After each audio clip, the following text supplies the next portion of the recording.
corrupt. They become more gangster-like. And why is that? Because they have a totalitarian system they run for their own 12 or 15 families that essentially skims the money off the top and then tries to money launder it into the West and to buy real estate in New York City or the city of London. You go to Belgravia, you go to the West End of London, it's a lot of that is true.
The MC for a rally that we're having now. We'll have various guest speakers who will be addressing the issues that have been happening in Hong Kong for the Hong Kong people, also addressing issues related to the Communist Party's persecution of varying groups in China, and also the effects and protections that we can undertake actually in Australia to prevent Communist Party officials from China coming here to live. These are human rights abusers. They should not be entering Australia, and we have speakers who will be addressing these issues with recommendations for the Australian government. Now, most of you will know, well, if you're Chinese, you will know that tomorrow is the 1st of October, China's National Day. Now, normally a national day for a country is a day of celebration, but that's not necessarily so for many Chinese people. The 1st of October tomorrow commemorates 70 years of rule under communism in China. And for tens of millions of Chinese people over those past 70 years, they've been tortured and killed by the Chinese communist regime. And today there's also millions who are suffering persecution in China for their faith or for standing up for their basic human rights. And it's not a day for them to celebrate either. So today we invite members of the public passing by to come and learn a little bit about what is happening in our major trading partner and the things that Australians can do, that our government can do to help lessen the suffering of Chinese people and also protect Australia from the corrosive and corrupting influence of the Chinese communist regime. Now, the first speaker I'd like to introduce today is Dr. Lucy Zhao. She's the president of the Falun Dafa Association of Australia. Please make her welcome. Thanks, John. So, good morning, ladies and gentlemen. Thanks for coming today to support this important event. So tomorrow is the 1st of October. It's the 70 years anniversary that Chinese Communist Party took the power in China. If you look at the history of China in these last 70 years, during the Communist Party's ruling, it's full of killing, the lies, the violence, the hatred. So today we're here to really commemorate all those innocent Chinese people that are really tortured and persecuted to death by the Chinese Communist Party. In particular, I want to mention that there are still millions of the innocent Falun Gong practitioners still be detained and tortured in China. So the Falun Gong is a peaceful Buddhist school meditation that based on the principle of truthfulness, compassion, and tolerance. Just because the Falun Gong it's so beneficial to people's health improvement and mental health, it attracted 100 million people. But this popularity make the Chinese Communist Party afraid. So the former communist leader Jiang Zemin decided to ban Falun Gong and put the Falun Gong practitioners to jails and torture them, force them to give up their spiritual practice. And for the people who refused to give up, they were subject to tortured, electric shocks, or they even been killed to sell their organs. And I'm sure many of you heard the recent news in Hong Kong and in Xinjiang. So what are the Hong Kong people suffering now? What the Xinjiang people suffering now? What have happened to the Falun Gong practice in China in last 20 years? Because the persecution of Falun Gong in China has continued for 20 years, since July 1999. And what is shocking is even in a free society in Hong Kong, now the Chinese Communist Party is also against the Falun Gong practitioner and other innocent people. We strongly condemn such violence in the free society. And we also request our Australian government can do something to stop the Chinese Communist Party to use violence against innocent people in Hong Kong and in China. So recently, we have collected a list of human rights violators, the criminals committed crimes against humanity in the persecution of Falun Gong in China. So we collect a list of these human rights violators, these criminals. We submit the list to the Australian government, and this list was also submitted to other Western countries like a US government, British government, Canadian government, and other Western countries. We are requesting Australian government and all these Western countries deny visa to these human rights violators and deny their entry into a free country. We have to send a very strong signal to the Chinese Communist Party and to all these Chinese officials and policemen who are involved in the persecution of Falun Gong and other prisoners of conscience, who are involved in the organ harvesting that kill people for their organs. So we have to send a strong signal to these criminals who committed crimes against humanity, that such crime against humanity is not acceptable in free country like Australia and in all the free country all over the world. We have to send a strong signal to tell them this has to stop. Otherwise, they will not be allowed to come to any of the free country. Their children, their grandchildren, and their corrupted money will not be allowed to come to any of the free country. And also, they will be sent to justice. They will be tried for all these crimes against humanity they have committed. So we need the support from all the Australian politicians, public and medias to really send this strong voice and signal to the Chinese Communist Party. So let's work hand in hand to stop the crimes against humanity, the suffering of Chinese people and the Hong Kong people that's still happening today. Thank you, everyone. Thank you to Dr. Lucy Zhao. Now, the part of what Lucy was mentioning there is you'll see some pictures here of Chinese Communist Party officials who are complicit and guilty of aiding and abetting the torture and killing of Falun Gong practitioners in China. It's okay. Thank you. Now, look, as Lucy mentioned, that is an issue that Australia should address. In the US, the State Department is taking that seriously, and we will work with the Australian government to understand this issue so they have the evidence and they can help make a right decision. Australia is struggling with Chinese Communist Party influence and interference in Australia, but this is an obvious way that they can help protect Australia from that corrupting and corroding influence of Communist Party, because the main thing that the Communist Party hierarchy and members care about is themselves, control of the Chinese people and money. So if they face restrictions on getting their family, their children, themselves out of China, of moving their money into America, Europe, Australia, New Zealand, then they will face up, they'll have to face up to the atrocities that they're responsible for. So it's really an important issue. Now the next speaker is also addressing a very important issue.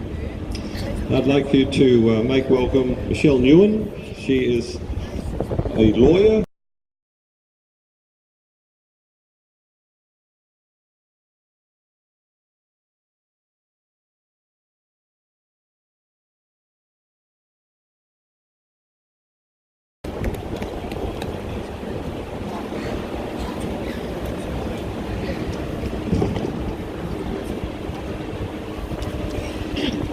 Thank you, John, and thank you for this opportunity for me to speak here today. Recently, there have been many reports in the media on the China Tribunal, which you might have all seen or heard. The China Tribunal was an investigation into the crime of forced organ harvesting in China, conducted by an independent People's Tribunal. People's Tribunals are typically formed when there's no government or official body either willing or able to make a determination on grave crimes committed during events of mass suffering. Due to a growing body of evidence and credible reports which have emerged over many years of the forced harvesting of organs from prisoners of conscience in China, killing the victims in the process, ETAC, an international organisation comprised of lawyers, academics, medical professionals and researchers, felt compelled to initiate the China Tribunal in order for there to be a conclusive determination on the issue and to give the victims of forced organ harvesting a voice which they otherwise would not have had. The tribunal was formed in 2018 and it comprised of 7 members, 4 prominent human rights lawyers from the UK, USA, Iran and Malaysia, an academic, a specialist surgeon and a businessman. The tribunal was chaired by Sir Geoffrey Nice QC, who formerly led the prosecution of Milosevic at the International Criminal Tribunal for the former Yugoslavia. Tribunal's work was carried out over nearly 12 months, and they considered thousands of pages in evidence and submissions. They heard evidence from over 50 fact and expert witnesses over 5 days of public hearings, which took place in London. The tribunal sought to engage and made a call for evidence and submissions to the representatives of the People's Republic of China, to prominent Chinese transplant surgeons, and to international organisations, including the Transplant Society and the World Health Organization. No response or acknowledgement was received from the representatives of the PRC, and neither was any evidence or submissions submitted to the tribunal to refute the allegations. The tribunal handed down its final judgment this year. The final judgment of the tribunal was unanimous and clear. The tribunal found both direct and indirect evidence of forced organ harvesting. The forced organ harvesting has been committed for years throughout China on a significant scale, and that Falun Gong practitioners have been one and probably the main source of organ supply. The commission of crimes of humanity, including murder, extermination, rape and torture against the Falun Gong and Uyghurs, has been proven beyond reasonable doubt. So where does this leave us, and how should we as a global community respond in light of this evil of the 20th and 21st century? ETAC calls upon the Australian and international community to publicly condemn forced organ harvesting in China, demand for China to be open to scrutiny, to ensure that such abhorrent practices are actually put to an end. Demand for China to stop persecuting the Falun Gong, Uyghurs, Tibetans and other prisoners of conscience. Stop all transplant collaboration with China until the previous 2 actions have been enforced. Introduce legislation to ban organ trafficking and transplant tourism to China, impose visa restrictions and other sanctions upon those who have been found to have been involved in unethical transplants or the persecution of prisoners of conscience in China. Australia and other countries around the world should abide by the legal obligations of the treaties they have signed, including under the Genocide Convention, the Convention Against Torture, and the responsibility to protect, to initiate action to intervene, as there has been a clear breach of these treaties. As Sir Geoffrey Nice stated in his judgment, on a death-for-death basis, forced organ harvesting is comparable to the worst political mass murders of the 20th century. If the Holocaust was happening in our world today, could we in good conscience turn a blind eye to it? If the answer is no, then we must do the same to protect the innocent Chinese people, our neighbours in the Asia-Pacific region.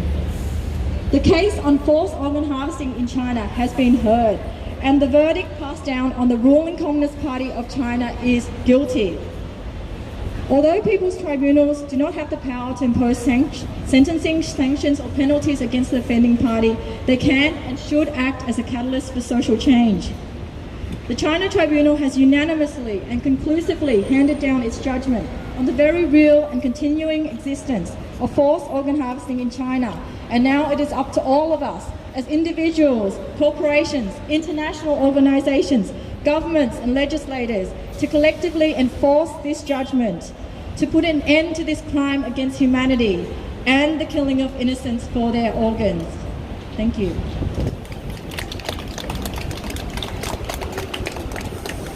Righteously. Look, our next speaker I'd like to introduce is William Ho.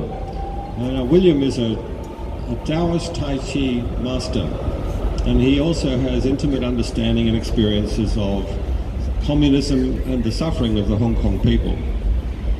I'd like to please make welcome William Ho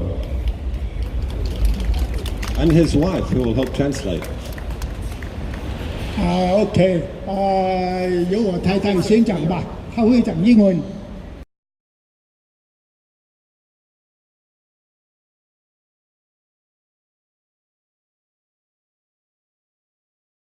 The Chinese Communist Party is so cruel with the human rights. So, in recently, the violence in Hong Kong getting serious. Like Falun Gong journalist by someone attacked on this Sunday. I watched the Facebook. You know, a singer Dennis Ho. She speak on the public. Somebody put the pen on her head. It's very cruel. Who do this? The Chinese Communist Party, who work with them. So I urge the Australian immigration officials to revoke their citizen and visa from the Chinese the Chinese and Hong Kong people who support this bill, because the extradition bill, people in Hong Kong receive the bill who are resident in Hong Kong will be exposed to the risk of facing criminal processing in China.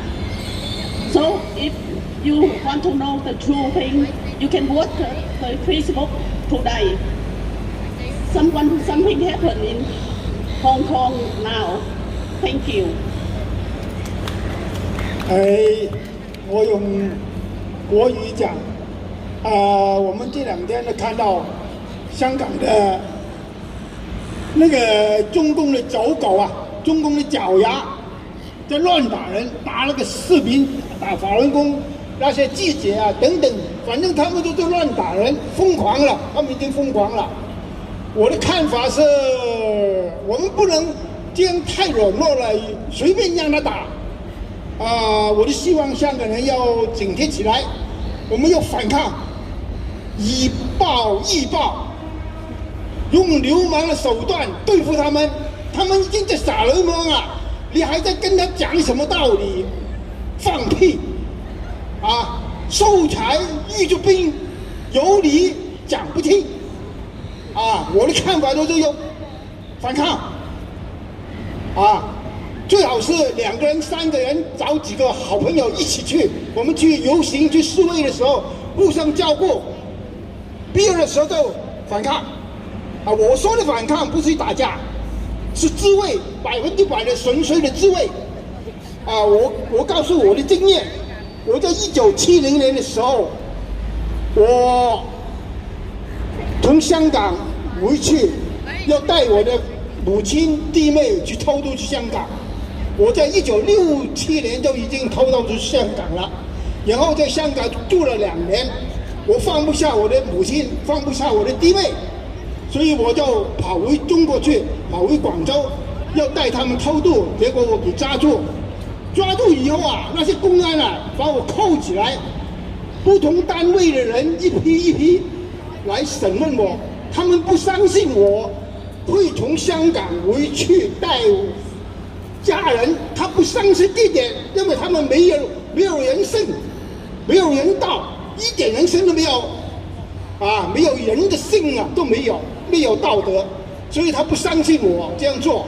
结果他们就一直说我是特务，你是国民党来的派来的特务，结果就打了一次又一次，打了一次又一次。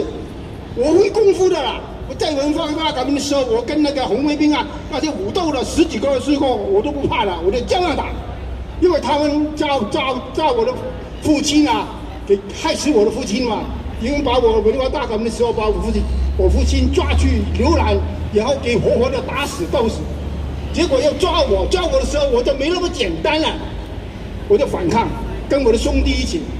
如果文化大革命的时候，我们打了好几场大的。所谓那个拿着刀剑棍子打架，我都打过几次，我不怕。但是这次1970年就不行了，因为我要担心我的母亲担心我的弟妹。如果我要反抗要打的话，这次就完蛋了，我全家就完蛋了。所以我不敢打，结果就随便让他们打。他们用什么打？他们用那个长枪、步枪、冲锋枪的枪兵，熟犯。20分劳改，20年劳改哟，把我送到那个山上去，结果我都搞得我变成疯尸了。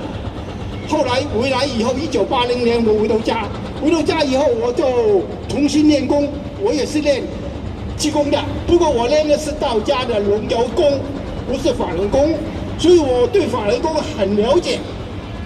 练功是可以健康的。我就通过了10多年的练功，重新把我练出来。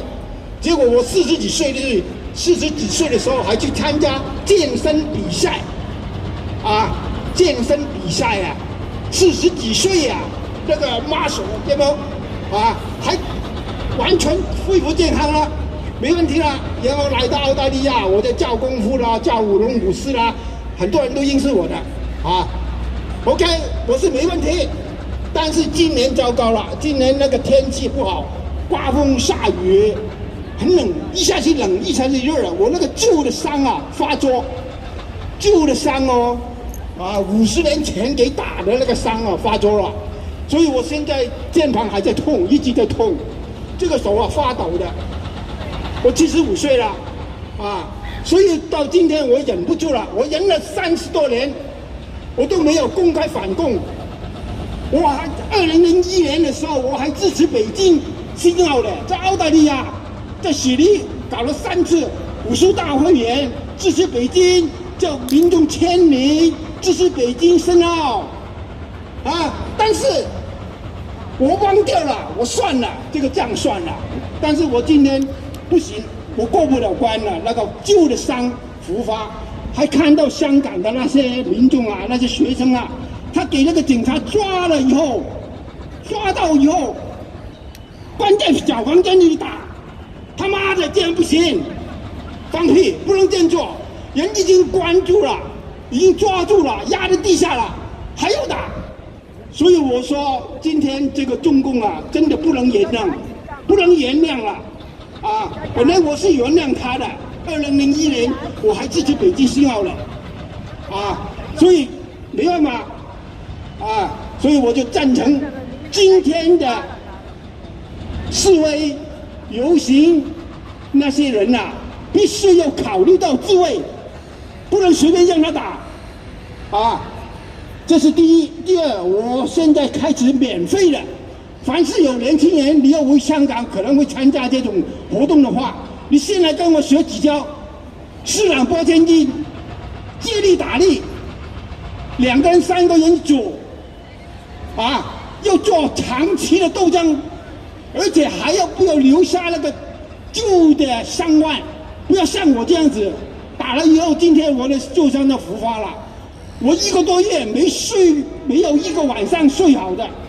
，1个多月没有1个晚上能睡好的，睡了2-3个小时都痛了，痛醒了，因为天气变化太大，啊，所以我很苦，可以说是太粗暴了啊，这个口气啊很粗暴，所以我说今天我希望香港的朋友，你们要小心，要做长期的打算，啊，那么大家都知道，中共不开枪，不插手，川普美国那边也不能做动作，啊，如果中共要搞大的，当然美国不支持，但你中国不搞大，他搞那些很阴毒的那些手法，那你就很难，美国就很难出面，啊，在国际上就不好出面。结果你那些人就给他打，抓了1个月关起来打，这样打下去的那主要的那些精英分子啊，都给打残了，那以后还搞什么啊？所以我们要坚持，我是提出我们一定要反抗，以暴易暴，我们不要打人，我们是自卫，他打我，我闪开。他推我，我顺手牵羊把他摔下去，很容易的。太极八卦都是这个功夫，太极八卦专门是4两拨千斤，啊，我这个我能做到，所以我现在公开讲，我是从现在开始是免费的，你能说明你的身份、你的用途，我就叫你，免费的，你要找我就可以了，啊，这件一件事。第二件事，我是赞成法轮功的观念。他们是以柔来道人，以善来道人，我赞成，我不反对这一点。但是秀才欲作兵，有理讲不清。到了这个地步的时候，他耍流氓的时候，你不能太软弱。好像我们说，我们是要求澳大利亚政府，要求美国政府制裁那些人，啊，我们去请好事，没干过一件好事。所以他今天这种地步的话，我是赞成所有自由国家的政府都要制定一个法律，要制裁这些中共的走狗、中共的分子，啊，当然了，啊，没收他的财产，这个钱财留下来，将来的中国重新让那个中国老百姓去发展，啊。重新给那个中国老百姓啊，我也赞成这样做，我都希望能够做到这点啊。包括我本身，我要追究政府的赔偿，中共政府的赔偿，我父亲的1条命，我父亲的所有的财产，还有我10多年跟我母亲5年劳改的那个赔偿出来，我不管多少钱，我全部捐出去，留着中国民主的将来的基金用途。我就希望所有的赞成我这个主张的人都起来，几十年以前的旧账一笔算，给他赔回来。中共的财产太多了，在美国几百亿、1000亿，很多他们高官的财产全部给他没收下来，啊，然后把这个财产作为一种赔偿，几十年死了几千万1年的那个赔偿。但是这个钱，我是希望大家不要，因为我们在这边安居乐业，不担心这个钱，不需要这个钱，这个钱就留到中国重新建设、重新改变自由的民主，啊，这是我的。今天有这个机会讲多了啊，多谢大家。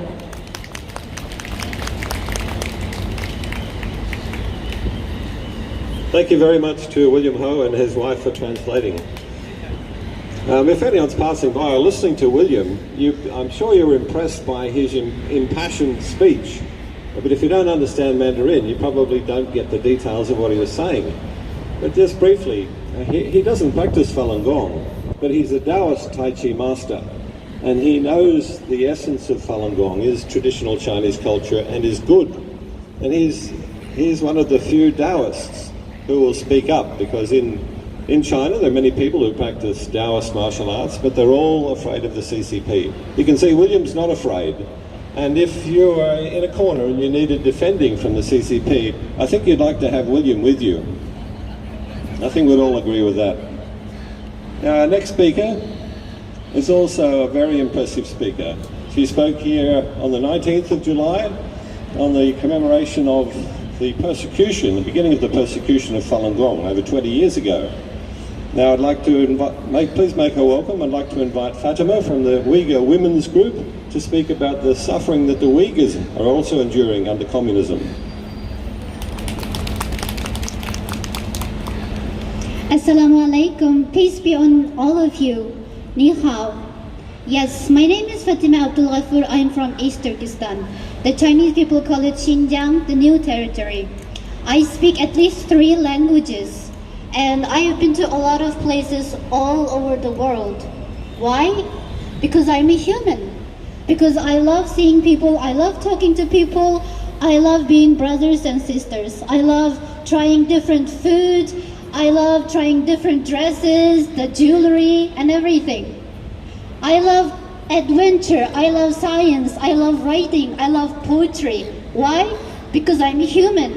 I have a beautiful soul. It doesn't matter what language I speak.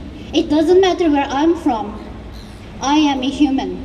This is why I'm here today, to stand with my Falun Gong practitioners, my brothers and sisters, and to stand with the Hong Kong people. My brothers and sisters I have never seen, or maybe I have seen a couple of them yesterday, and my brothers and sisters in Australia, my Australian brothers and sisters. I'm speaking your language, I'm speaking your tongue, even though this is my 3rd language. Why? Because I want to connect with you, because my soul longs to connect with your soul. If you're walking by, please stop and just give me your 2 minutes of time. Why? Because I know deep down, your soul tries to connect with my soul too. Yes. The main reason here for me today to speak is not because I would like to speak about my family, although I would love to, because I'm very lucky. See, I'm lucky like these birds. I can fly freely, I can speak freely, I can look at your eyes and tell you about all of my sadness, the melancholy, the happiness, everything. I'm very lucky. But can my family do that? No, they can't. My parents are locked up in the concentration camps. My young brother, my younger sister, they all are locked up. I don't even know if they're alive or not. I've been cut off from them for 4 years. I'm a scientist. I can write all kind of research papers. But can I write a letter? Can I write a line to my parents? No. I know how to do all the scientific research, all the methods. But do I know a method to talk to my parents? No. This is the 21st century. You can search anything on Google and you may find it. But can I find my family from Google? Can I type my father's name and find him on Google? No. Why? Because he's hidden away. He's forcefully disappeared. I don't know where he is. I don't know where's my brother, where's my father, and where's my family. But enough about my family. So what if they're suffering? I am here for them. I am here speaking for them. I am lucky and I'm strong. I stand here strong to talk about them. But today I would like to talk about the Falun Gong practitioners. The practitioners of compassion, truth, and tolerance. They have compassion towards all humanity. They invited me even though I am not from their group. I am one of the minority groups in China, the so-called China right now, but I am the majority of people of East Turkestan. We have a lot of misunderstanding between the Han Chinese and the Uyghur people. I am Uyghur. But does that stop me from talking about my Han Chinese Falun Gong practitioners, brothers and sisters? No. because I know deep down we all are human, especially the people like Falun Gong practitioners who stand up against the evil, who talks about compassion, truth, and tolerance, who talks openly about every Sunday, Monday, the rainy day, the sunny day, any day, to talks about the evil nature of the Communist Party, the Chinese Communist Party. A lot of them here are women. Why can't they just stay at home in this rainy day and spend time with their kids, have some burger or make some fish and chips, just enjoy their great Australian life? They can be. Why are there maids that are standing there in their yellow uniforms? Can't they just spend time somewhere else? Do they have like all the time, free time to come here and talk to you? Why do they suffer? Why? Is someone paying them? No, no one is paying them. It's their soul that's against the evil nature of anything, including CCP. But right now, CCP is the enemy of the Falun Gong practitioners because they have been persecuted for years and years. Their organs have been harvested. They have been to the concentration camps before, way before my father has been to the concentration camp. Their organs have been traveling maybe around the world. Maybe some of your relatives are already having one of the Falun Gong practitioners' first organs. These are the people I look up to. These are the people I met recently, and right away I know these are the people I want to hang out with because they still keep in front of the atrocity, in front of all the evilness that has been done to them, in front of their families dying, forced disappearance, here not having a good life, in front of all the trauma. They still stand strong. They stand strong. They may look 50 people to you, but if you can see the spirit around here, their spirituality is 50,000 people's spirit. Their spirit is way better than anyone standing over there or not even looking at us because they think this is some kind of propaganda or this is some kind of miserable people talking about something. No, no, my brothers and sisters. They're not. They're real human beings. If they are taken away from the face of the earth, we lose. We lose a big part of humanity. I stand with them. I stand with the Hong Kong people. I stand with my Uyghur people. I stand with Tibetans. Why? Because we are, in spite of small amount of numbers, we are the strongest and best of the humanity. We are the best people of the world. Why? Because we are not afraid of CCP. We don't sell our souls for money. We don't. We just don't. Yeah, it is very easy. I have some friends, they're having great life in China. Yes, for now, they're doing their research, doing their postdoc. Can I not do it? Of course I can. I can be a very cute puppy and I say, yes, my grandfather CCP, I do whatever you say as long as you give me money and power. I had this chance. Did I do it? No. Because my parents, they give birth to a human, to a woman, to a real person, not the puppy, not like most of the Chinese people. I'm sorry, Chinese people, I know you're hearing me on YouTube or WeChat or wherever. And Xi Jinping, yes, I'm talking to you, Xi Jinping. I know you're too busy to listen to me, but I know your dogs are listening to me and they're very angry. And I'm very happy about it, Xi Jinping. Just listen to me because I'm talking to you and talking to your dogs. And I'm not your puppy. And Falun Gong practitioners are not your puppy. Hong Kong people are not your puppies. And William, who tries to teach us a couple of free things, he's not your puppy. There are millions of people, Australians, the maids, the blokes, the women, the men, the kids, the Australian people, great Australians, Americans, the Europeans, the Turkish, whatever, in spite of their religion, they are not your puppies, CCP. Just listen, Xi Jinping. You cannot sell or buy people's souls. You cannot buy or sell people's courage. You can maybe today talk about politics, talk about money, and then talk to Australian politicians in buying your products cheap and then making Australia great again.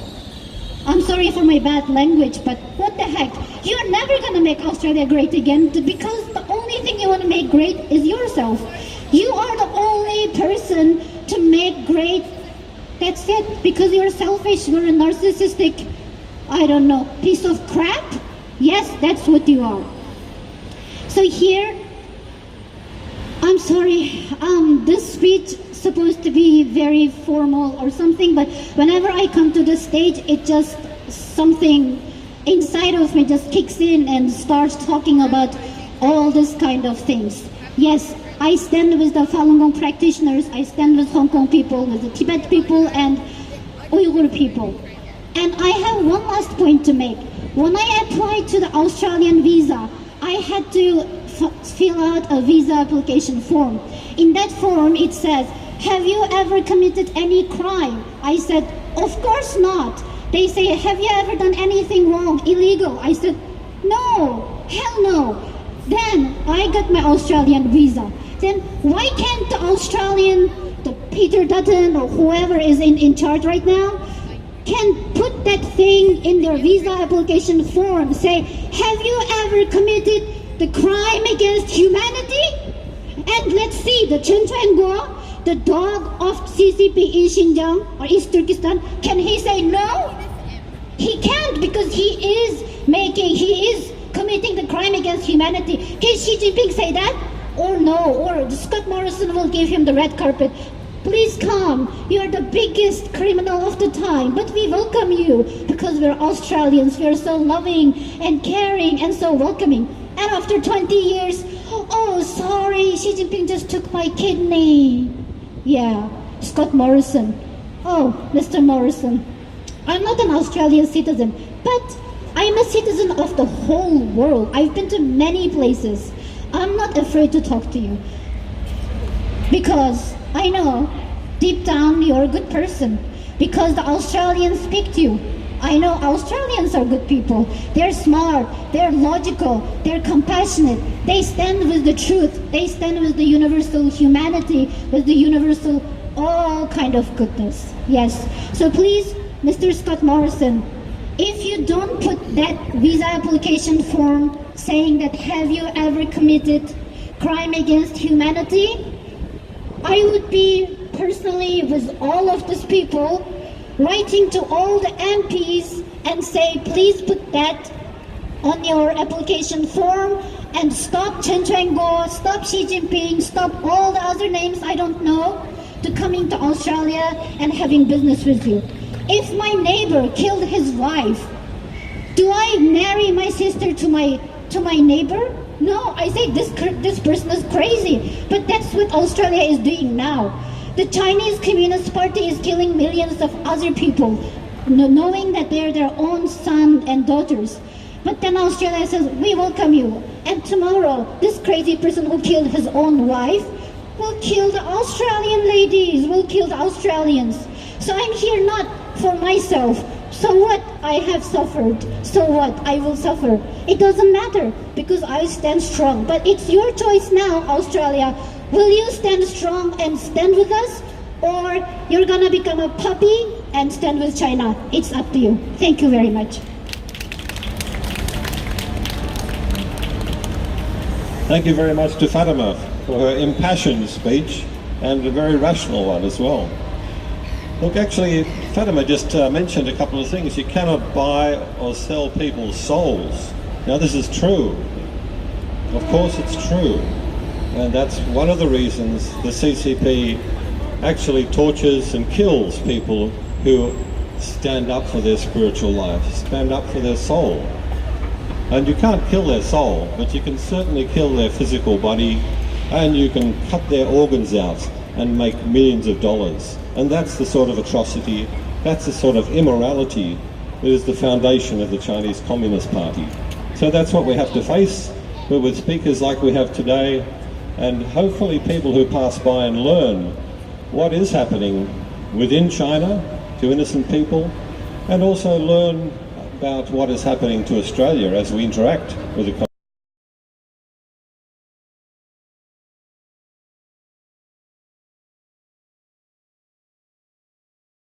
who have been put on a list which has been given to the US State Department in Canada. Also the government's received it, and here we have presented this information to the Australian government. So if Australia does put on their visas have you ever committed human rights atrocities? And the Communist Party official coming in lies, that's all they really know, and says no, but I've got a lot of money. Well, the Australian government can refer to some information and say, sorry, you lied. And that's what we need to help the government do. Now, our next speaker is Bob Vinicum. He's a human rights campaigner, and he's going to address, in particular, the issues of the suffering of people in Hong Kong. Please make him welcome. Thank you, John. Right at this moment is a very crucial turning point in world history. It's like the situation back in 1939 when the German Nazi jackboot was poised to crush Europe. The Chinese Communist Party is trying to institute a new Chinese Communist empire.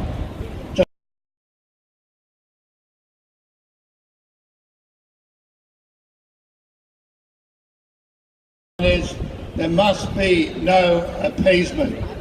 There must be no appeasement by our politicians, our political so-called leaders of the Chinese Communist Party. And I think it's very interesting. They keep saying, oh, the Chinese government says you shouldn't interfere in our internal affairs.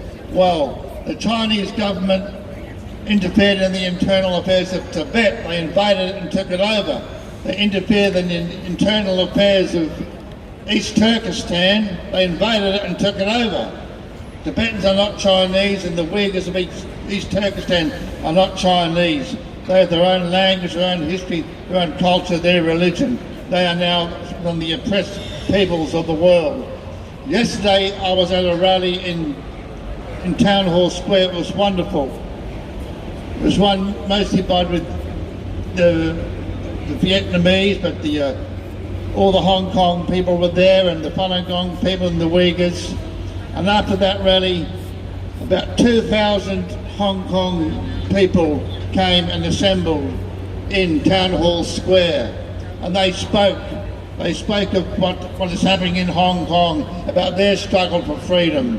The Hong Kong people used to live under freedom and in a civilized way under British rule. Now the Chinese communists want to put them under their filthy system. And the tragedy was yesterday, a lot of these Hong Kong students, they had to wear masks over their face because they know the Chinese communist regime, for its spies and its surveillance in Australia, is watching them. And if they can identify them, their families back in Hong Kong can be persecuted. What is the nature of the Beijing regime? It is a totalitarian regime like the world has never known before. They don't see human beings as human beings, they just see human beings as objects. For whatever reason, whether it be killing people and cutting them up to get their organs, just like their spare parts. Falun Gong practitioners and other dissidents and Uyghurs and house Christians are kept in China in labour camps. They're kept like live lobsters in a tank in a restaurant and killed on demand when their blood group matches, so they can have their organs cut out and sold. That is the nature of the Chinese communist regime. This is the regime our politicians want to trade with and deal with as if they are just another regime. We see many countries are abandoning Taiwan and not recognising Taiwan as an independent country. Well, Taiwan, anybody who believes in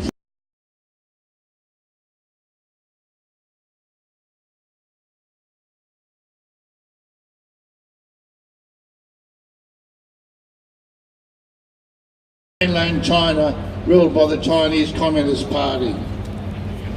I want everyone here to take notice listen to the people of Hong Kong. The only reason the riots in Hong Kong are not happening in mainland China is that all the people in mainland China have been brainwashed and are too afraid to get out in the streets and demonstrate.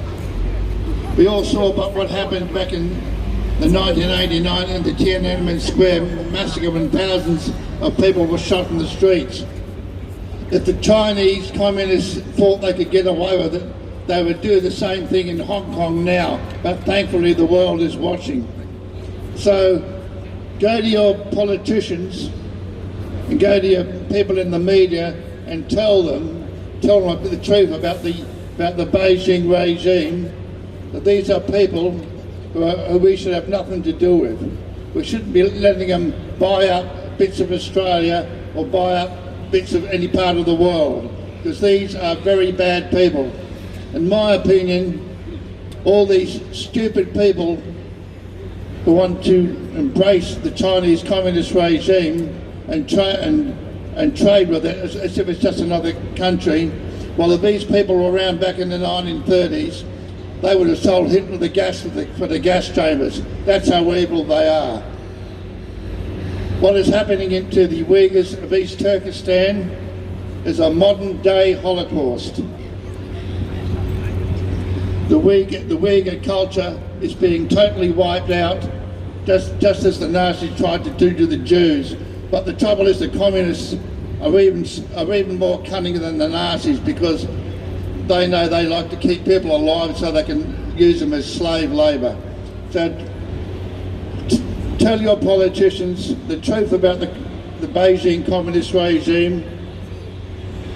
Stand up for the people of Hong Kong. We should be supporting the protesters in Hong Kong.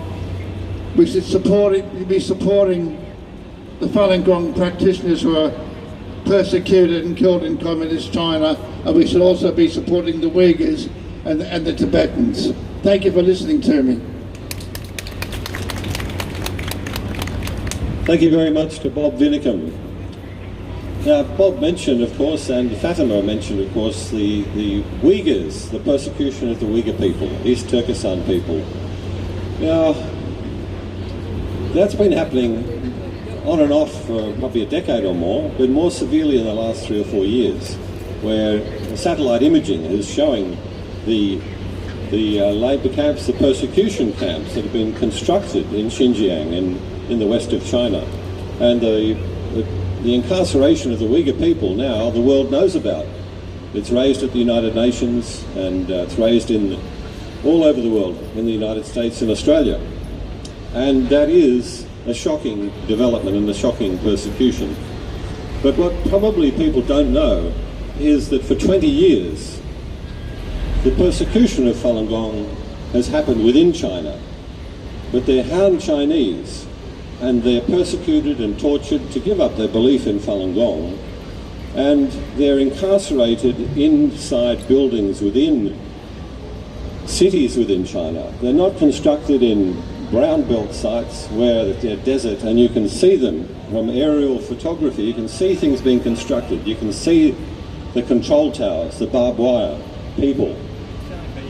For 20 years, the Communist Party has persecuted Falun Gong in a campaign to eliminate them.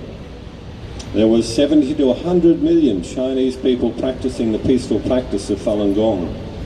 And the Communist Party developed its practices on Falun Gong practitioners, how to incarcerate them, how to brainwash them, how to force them to give up their peaceful beliefs, how to torture them, how to kill them, how to get rid of them by using their bodies for organs and then cremating them.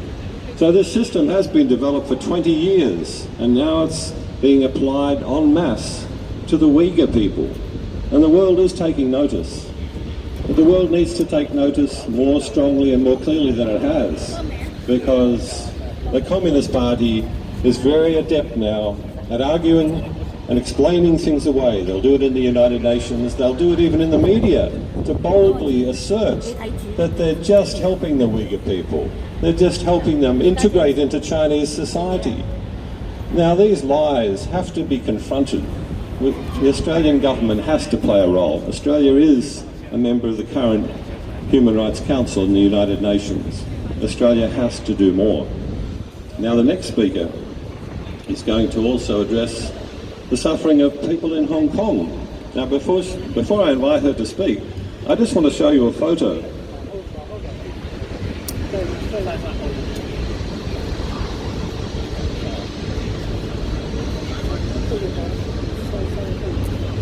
You may like to zoom in on that.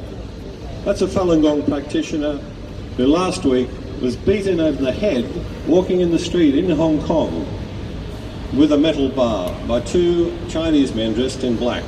After they assaulted the practitioner, they jumped in the car and sped away. So it's a targeted attack. And this lady had simply been to the police office or the control office in Hong Kong to apply for a permit to do a peaceful protest. This is what Falun Gong practitioners do all over the world and in Hong Kong, a peaceful appeal for the end of the persecution of Falun Gong in China tomorrow, on China's National Day, the Communist Party's National Day. And she's been assaulted. Now this is just one horrific example of a Falun Gong practitioner. But the practitioners in Hong Kong have been assaulted repeatedly by Chinese associations. They're called the Youth Association of this or that. But they're part of the United Front efforts. They're part of the Communist Party's efforts to attack Falun Gong wherever it is. And Falun Gong practitioners continue peacefully to appeal for their rights and to help the Chinese people understand how Falun Gong is part of traditional Chinese culture, and it's so beneficial for people all over the world and in China. So on that gruesome note, I'd like to introduce a Hong Kong immigrant, Alison, who will share her experiences and understanding of the situation facing people in Hong Kong. Please make her welcome.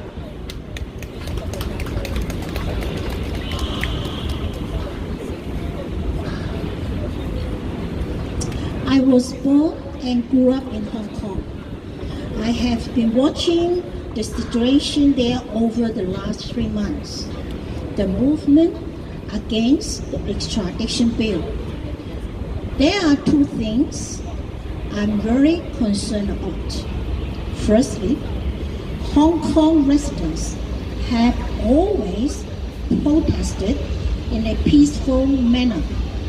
However, the police have been violent towards them.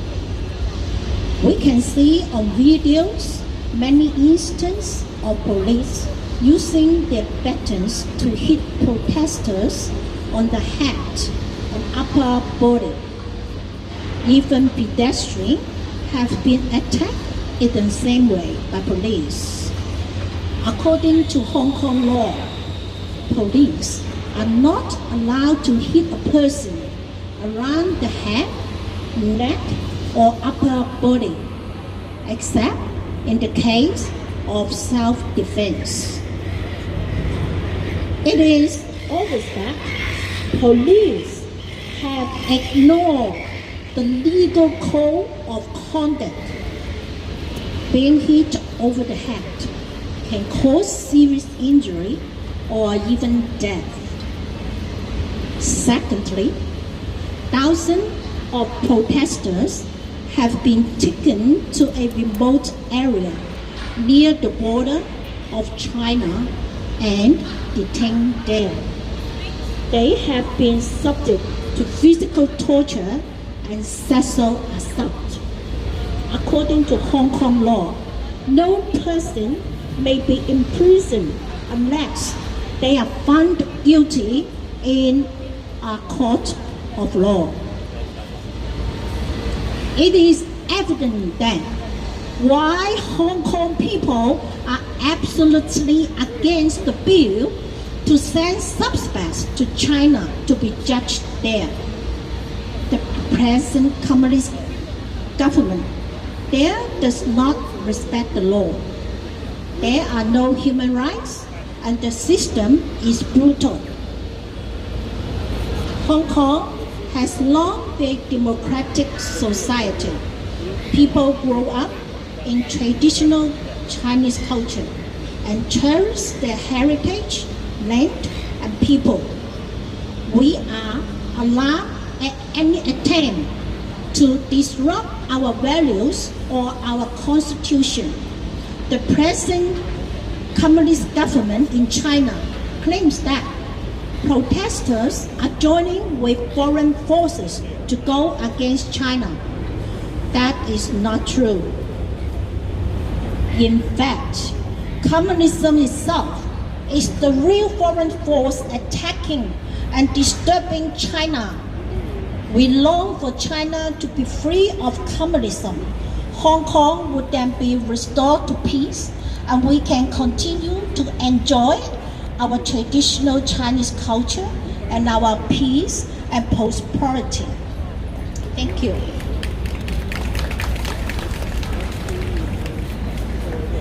Thank you very much, Alison.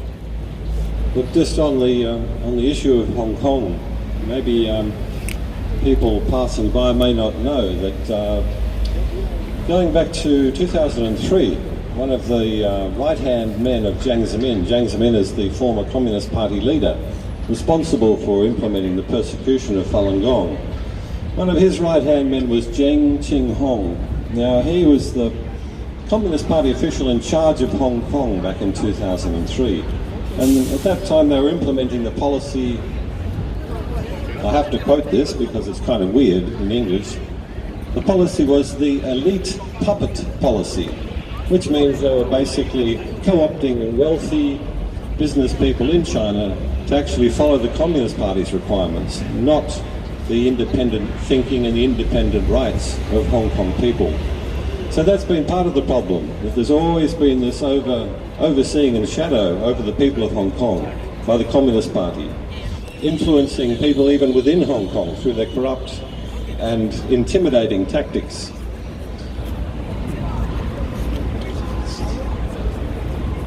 The next speaker I'd like to invite to speak is Samuel Lu. Now he's going to speak of his experiences of persecution in China. Please make him welcome. Thank you, John. Good morning, everyone.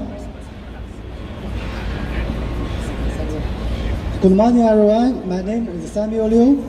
Before I left China, I have been a quality control director in an American multinational company. Since July 1999, I had been under criminal detention, sentenced to 2 years in forced labor camp, and 3.5 years of imprisonment, and taken twice to the brainwashing centers. I had been subject to the tortures as follows. First, 3-day exposure to high temperature in summer. This directly caused the enormous swelling of my head with the blood face oozing past. Even the prisoner doctor questioned how I could get blood this badly. The doctor assumed I was bored. 2. Sleep deprivation for 20 days in winter. Whenever I fell asleep, the guard will pinch my finger with iron clips and fill my neck with cold water in winter. 3. Tortured by electric batons. 4 policemen once used 4 or 5 electric batons to simultaneously electroshock my sensitive parts. 4. Soaked in water bucket. 5 prisoners once turned my body upside down and put my head in a water bucket. 5. Long deprived from food without oil. This directly caused severe constipation. 6. Forced to lie on bed 20 hours a day for over 1 month. 7. Forced tube feeding. I had been physically beaten severely and pricked with needles. During imprisonment, I had been taken to a thorough physical examination, including blood tests and chest X-ray. The prisoner joked, "You are all traitors." Of course, this is not what the prison really care about my health. In 2011, when my wife was pregnant, for months I was kidnapped into the brainwashing center. My wife had a miscarriage under tremendous mental stress. In the labor camp, we have done many products such as teddy bears, monkeys and other toys, pet trains and football. I was lucky to survive the tortures and came to Australia in early 2016. And I'm very grateful for the help and support from the Australian government.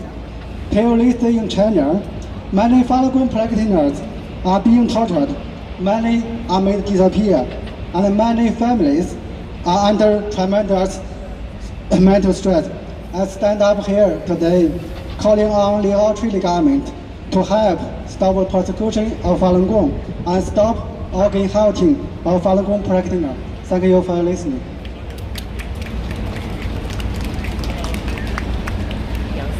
Thank you to Samuel Liu for sharing his experiences of torture in China as a Falun Gong practitioner. Next, we'd like to invite Mr. Luan Yuanxin to speak. And Dr. Lucy Zhao will translate for him. His mother is currently detained and imprisoned in China.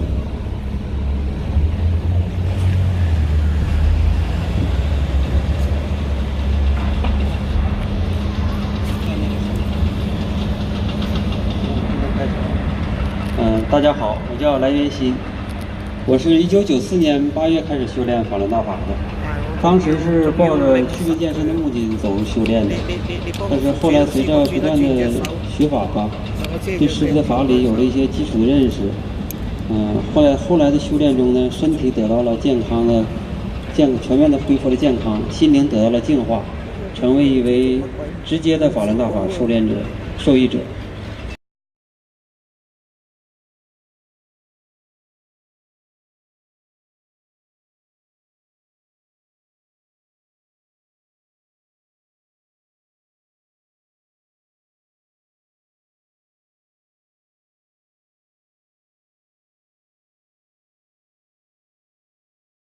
After the practice and reading the book for some time, he has a better understanding of the Falun Gong teaching and learn to be a good person, improve his morality, following truth, compassion, tolerance, and become benefit from.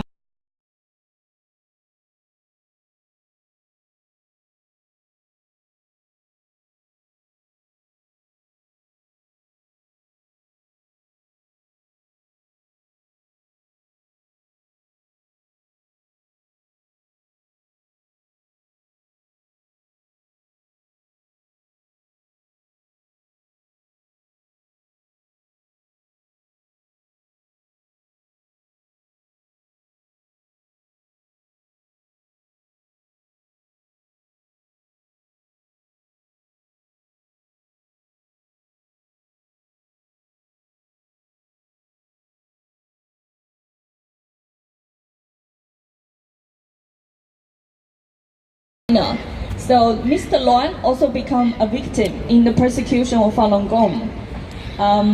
In June 2000, and because he practiced Falun Gong in a park, he was arrested for 15 days. In December 2000, because he went to Beijing to appeal for Falun Gong, he was arrested illegally for 81 days. And in May 2002, because he gave out the Falun Gong flyers to other local people, he was illegally sent to jails for 3.5 years.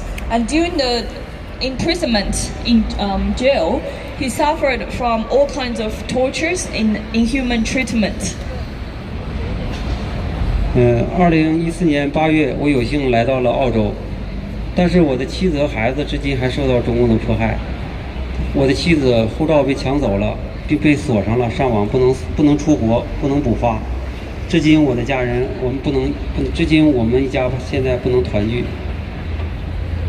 So, although Mr. Luan is lucky to escape to Australia in 2014, and now he can freely practice his spiritual practice. But unfortunately, his wife and the son are still in China and we're still being persecuted by the Chinese Communist Party. So Mr. Luan's wife couldn't get her passport, and his son couldn't get his passport either. So the son and the wife couldn't come to Australia to reunite with Mr. Luan. 我的母亲叫张淑荣，因为坚持修炼。去年11月9日被抓，并被非法判刑了1年，至今关押在黑龙江省女子监狱。So not only Mr. Luan's wife and son is still under the persecution of the Communist Party, Mr. Luan's mom, Mrs. Shu Rongjang, was actually also persecuted in China because of the practice of Falun Gong spiritual meditation. So Mr. Luan's mom was arrested in November 2018, and then she was illegally sent to jail for 1 year. At this moment, Mr. Luan's mom still being detained in the woman prison in Heilongjiang province in China. 我在此呼吁澳洲政府关注中共迫害法轮功的事实。时至今日，中共还在迫害。据明慧网最新报道，今年的9月11日，哈尔滨就一次抓捕了20多名大法弟子；9月16日又抓了2名；9月24日又抓捕了一个和我曾经非法的关押一起的大法弟子，叫牛家辉。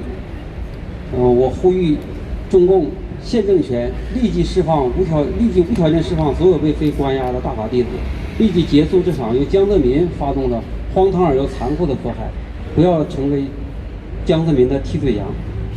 谢谢大家。So, Mr. Luan would like to ask for help from Australian government to help release his mom from the prison. Also help his wife and son can get the passport and come to Australia to reunite with Mr. Luan. And also from the Minghui reports, the persecution of Falun Gong still continue in China by the Chinese Communist Party. Recently, Mr. Luan read a report that in September 11th, 2019, the Harbin city, which is where Mr. Luan comes from, arrested more than 20 Falun Gong practitioners. And then the September 16th, another 2 practitioners was arrested. And then 24th of September, one friend of Mr. Luan, Mr. Niu Jiahui, was arrested again by the Chinese Communist Party. So Mr. Luan like to urge the Chinese Communist Party to immediately release his mom and all the detained Falun Gong practitioners and stop this brutal persecution that was initiated by the former dictator Jiang Zemin. Thank you.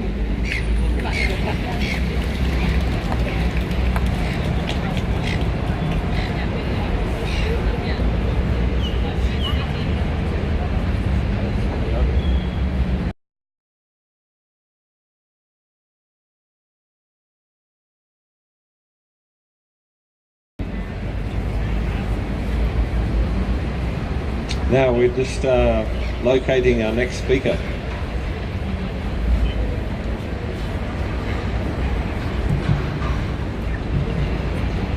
Our next speaker is Li Lu. Thank you.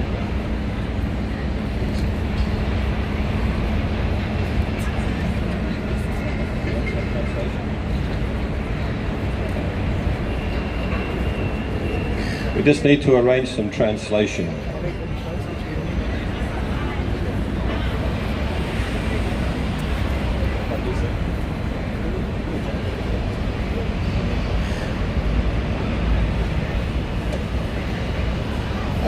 大家好，我叫刘丽，来自中国陕西。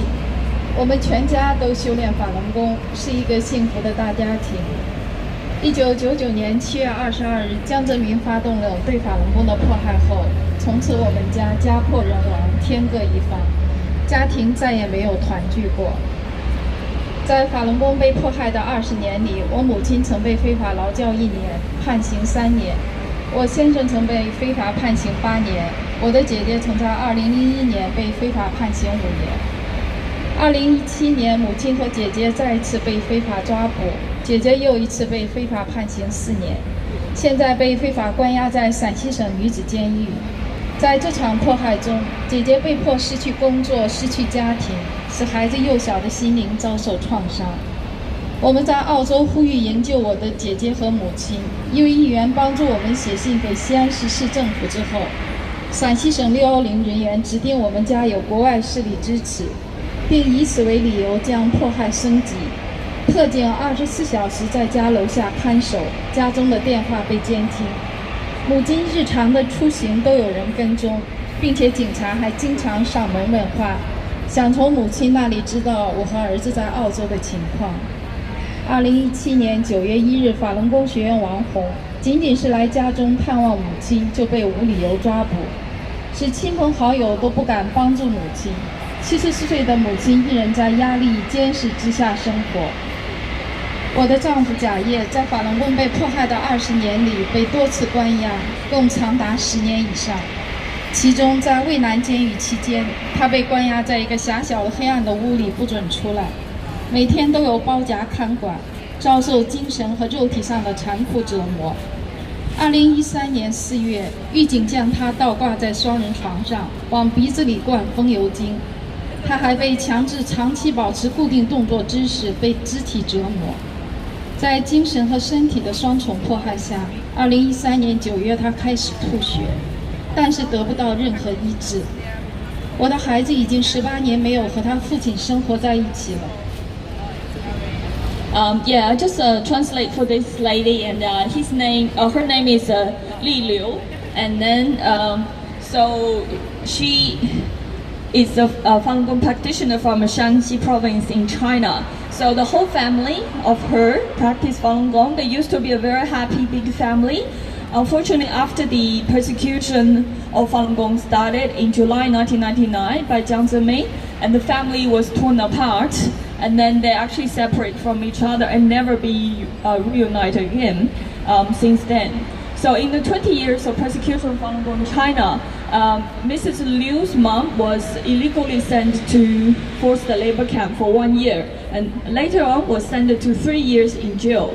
And her husband was illegally sent to jail for 8 years, and her sister was illegally sentenced to 5 years in jail from 2001. So unfortunately, after they were released, the Chinese Communist Party arrested them again in 2017. So Mrs. Liu's mom and sister were arrested again in 2017 because they refused to give up practice of Falun Gong. And Mrs. Liu's sister was again illegally sent to jail for 4 years. And at this moment, Mrs. Liu's sister will still be detained in the women prison in Shanxi province. So in this persecution of Falun Gong, Mrs. Liu's sister was forced to lose her job and then lose her family, and her children suffered from a lot of mental persecution. So Mrs. Liu is lucky. She escaped to Australia, a free country. So now she would like to ask for help from Australian government to help rescue her mom and the sister. So after one MP helped them write a letter to the Xi'an city government, and the police in the Xi'an province actually used this as an excuse to escalate their persecution against the Mr. Liu's family.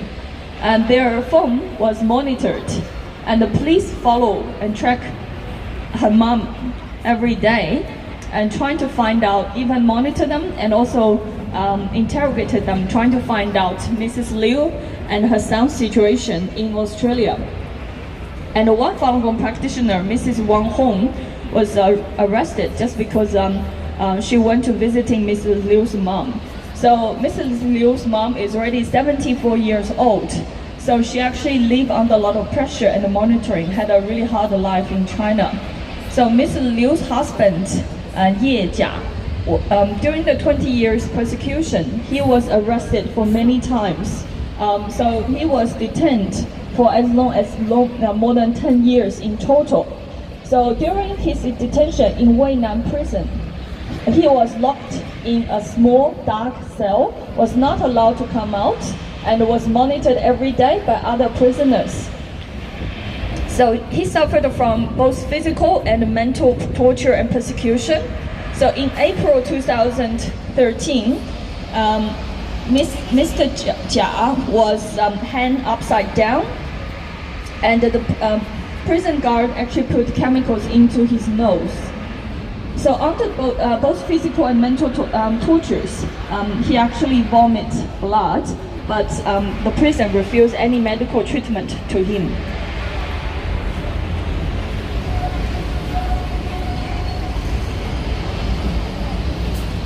我的孩子已经18年没有和他父亲生活在一起了。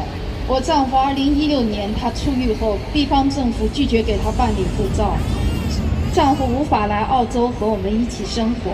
在这场残酷的迫害中，看到家人亲人不断地被抓捕、被关押，我父亲在痛苦、压力和恐惧中于2010年离开了我们。在他离世的前几天，他还告诉我们，他晚上做梦，梦见我母亲又被警察抓走了。在中国大陆，中共对法轮功的迫害还在继续。法轮功学员遭受这一切，只是为了坚持真善忍的信仰和做个好人。我的家庭故事只是千千万万遭受迫害的法轮功学员家庭中的其中一个。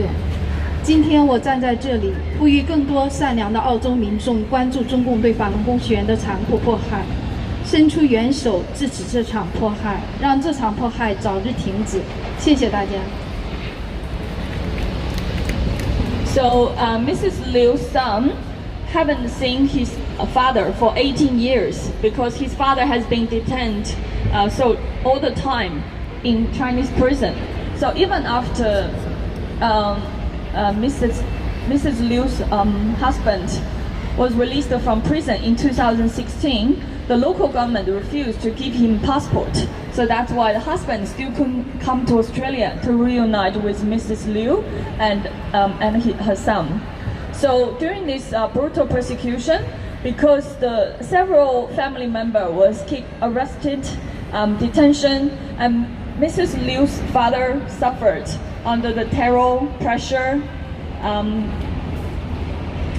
And in 2010, because of all this pressure and suffering, so he actually passed away. So even a few days before he passed away, he told us he had a dream. And in his dream, he saw Mrs. Liu's mom was arrested by policemen again. So in the mainland China, the persecution of Falun Gong by the Chinese Communist Party still continue. And all this suffering by the Falun Gong practitioner, just because they don't want to give up their spiritual practice, they want to follow truth, compassion, and tolerance. So the suffering and the sad story of my family is only one of millions of the Falun Gong practitioners' family that are suffering in the last 20 years. So today I stand here, I call for more Australian people, public, politicians and governments, media can pay attention to the persecution of Falun Gong by the Chinese Communist Party. Please extend your help to stop this persecution as soon as possible. Thank you.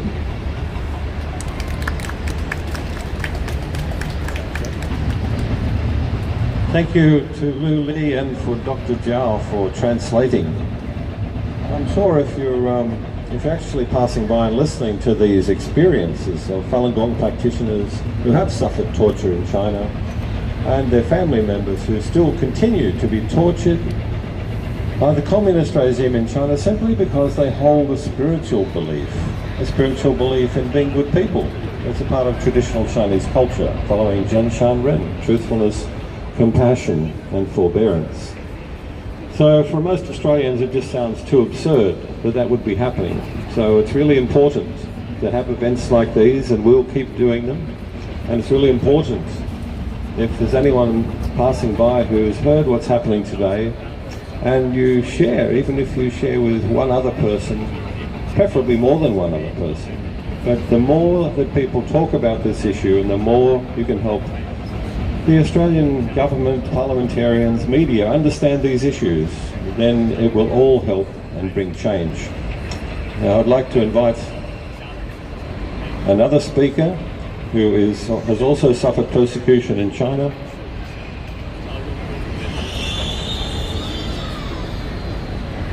We have Xiao Chen, and also Dr. Zhao will translate for her. Please make her welcome.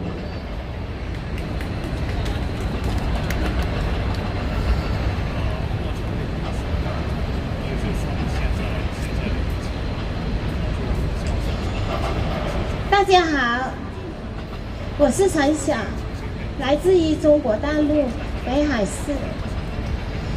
我在1996年就开始得大法了，在大法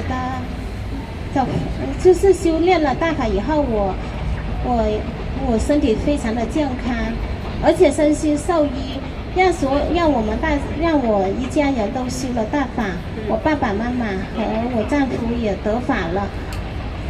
自从1999年被迫害以后呢，那我一家人都上京去上法，我也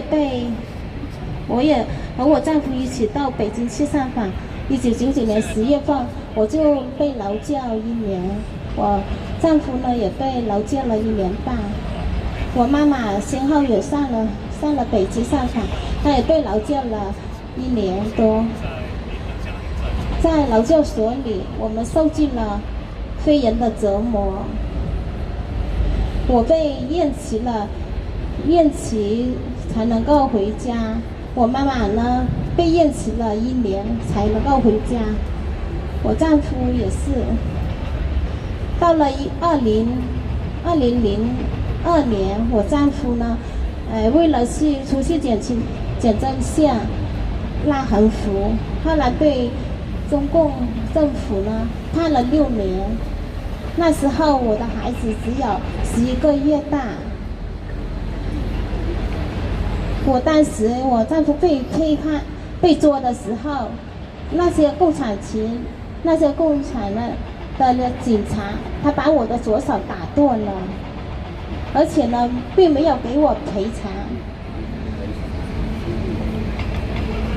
后来我因为坚持修炼大法，所以我的手又恢复了健康。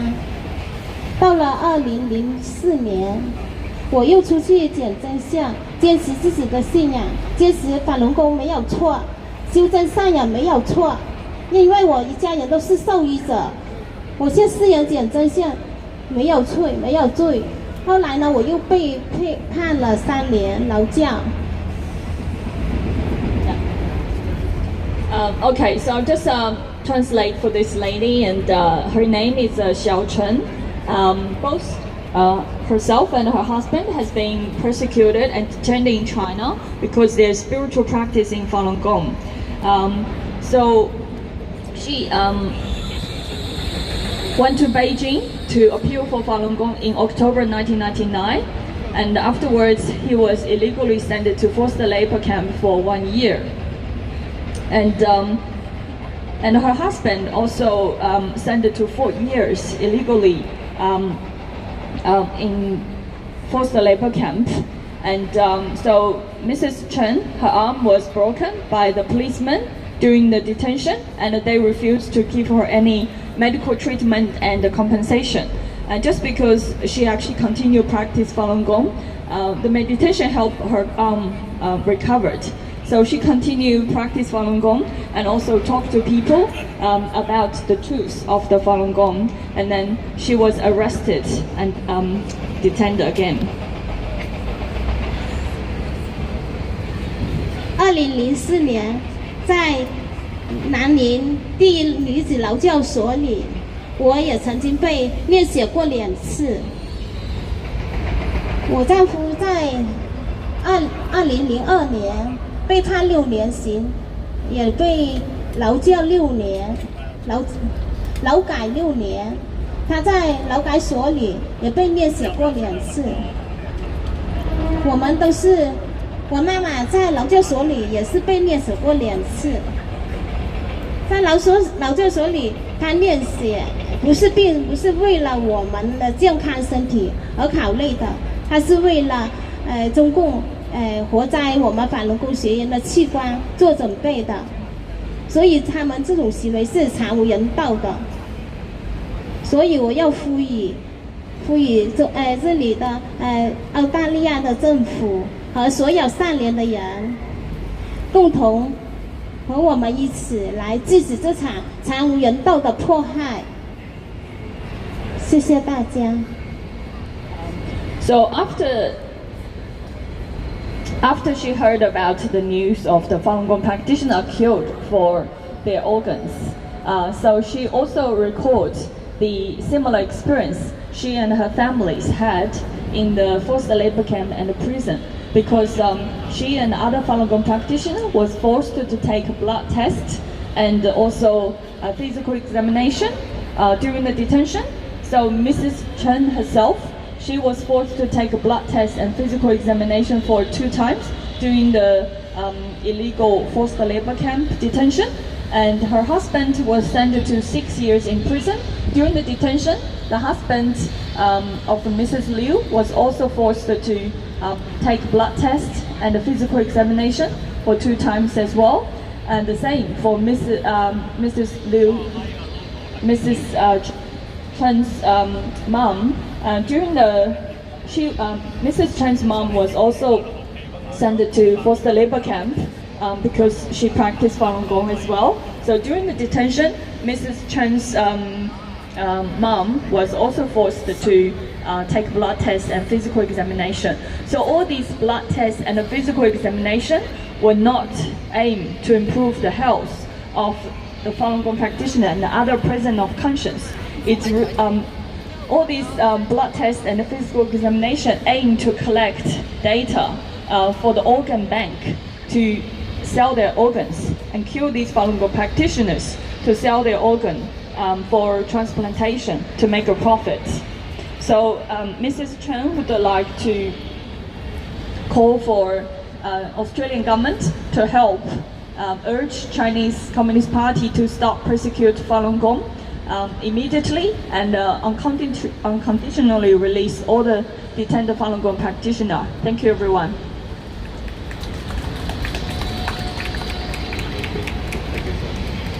Thank you very much to Xiao Chen for sharing her experiences and for Lucy for translating. Now look, if there's anyone passing by, and there are people, if you see somebody in a yellow jacket or come to the tent here, please take a flyer and learn something more about Falun Dafa. And also you'll find there is invitations there to come to a film in the New South Wales Parliament House. Now I urge you to take a flyer and have a look at that. It's a very moving film called Letter from Masanjia. Masanjia is one of the most notorious labour camps in China. People are brutally tortured and killed and under forced labour, forced to make products which are exported to countries. And one Falun Gong practitioner called Sun Yi was imprisoned in Masanjia labour camp. And he put inside these products that they were making, at the time he put little notes inside, little letters, hoping that somebody would receive this product. And actually, in Oregon, in the USA, somebody bought a product from Kmart. There was Halloween decorations, and they found inside this letter from Sun Yi, saying, please, if you see this letter, please contact somebody, please help. Let the world know of what's happening to Falun Gong practitioners, to himself being brutally tortured in labour camps across China at that time. It was about 2012. Now he cooperated with a filmmaker in Canada to make a film while he's still in China. He learned how to operate a film, how to use a very small camera, and he took photographs of Masanjia labour camp and of himself, and even of 2 labour camp guards who tortured him so brutally he was tortured. And yet he didn't hate them. He had compassion for them. He understood those guards in Masanjia labour camp in communist China were operating under threats, under instructions, under inducements from the communist regime, because that's how the system works. The whole persecution of Falun Gong has been based on corruption, fear and lies. And it was instigated by Jiang Zemin, the former Communist Party leader, back in 1999. Now, first of all, they demonised Falun Gong. You can see people sitting here, peacefully holding banners. If you saw the meditation exercises before, you'll know that Falun Gong, also known as Falun Dafa, is a peaceful meditation exercise in the Buddhist tradition of Chinese cultivation practices, a spiritual path. So the Communist Party decided to eradicate that particular group, Falun Gong practitioners, because they find it hard to control people who have a spiritual belief.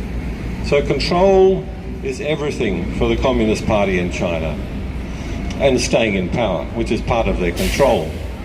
So their campaign back in 1999 was a massive propaganda campaign to demonise Falun Gong.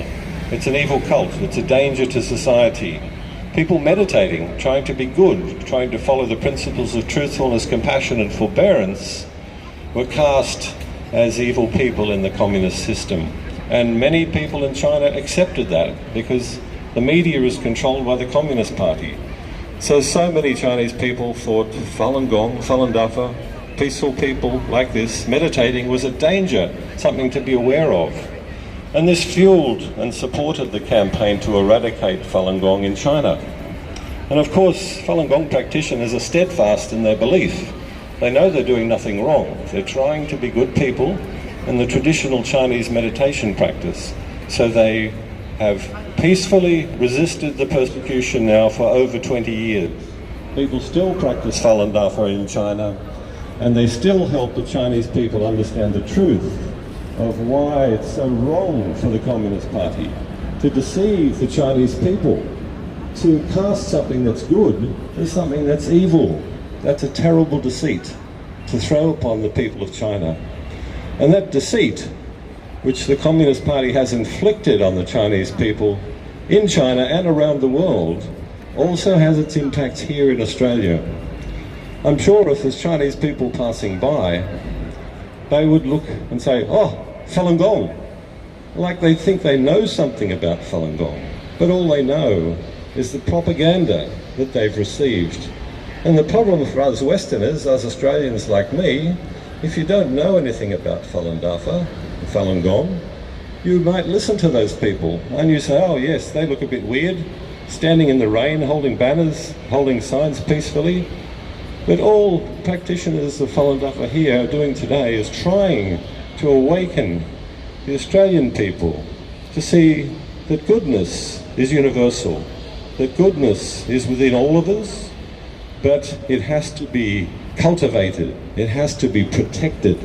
And this is what we're trying to help the Australian people and the Australian government know, that as Australians under a free democratic system, we have the freedom to have a rally here and stand to talk to the people in the public. We need to help Chinese people. We need to help our Australian government know that to speak up about human rights atrocities in China is right. And in the Australian way, we shouldn't be afraid because the Communist Party threatens us. You say, oh, if you don't do what we tell you about Falun Gong, then we'll seriously interrupt our trade with you. These are threats. That's how the Communist Party system works. If it can't threaten you, it'll try and corrupt you. It'll try and buy you. If it can't do that, it'll try and torture and kill you. But Falun Gong practitioners and people who've spoken here today, people of faith, people of righteous courage, know usually they back down. And this is the test for people in Hong Kong these days. We're hearing about the people in Hong Kong.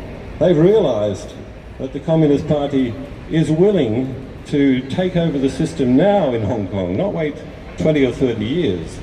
They're starting to try and do it now. That's why the people of Hong Kong have said, no, we are speaking up for ourselves, we're going to the streets, we're going to stand up for the values that we hold dear. And they're very courageous, and they're very right. And in Australia, we're also suffering interference from the Communist Party of China. Now our government has recognised that, but still the Australian people need to support that initiative and not be afraid of the Communist Party, not be afraid we may lose some benefits. Just be true to the Australian values, seek virtue, not benefits, and we will all be well. That's the spiritual path, and that's the Australian way. We defend what we believe is right. We defend the values that we have in Australia. So I'd like to thank everyone who's passed by, or if you're listening today. We're going to conclude this rally now, and I'd like to invite someone who speaks Chinese much better than I do to help explain for the kind Chinese people here what's happening next. Thank you very much, but please take some information from the booth over here. Please take a flyer. Thank you.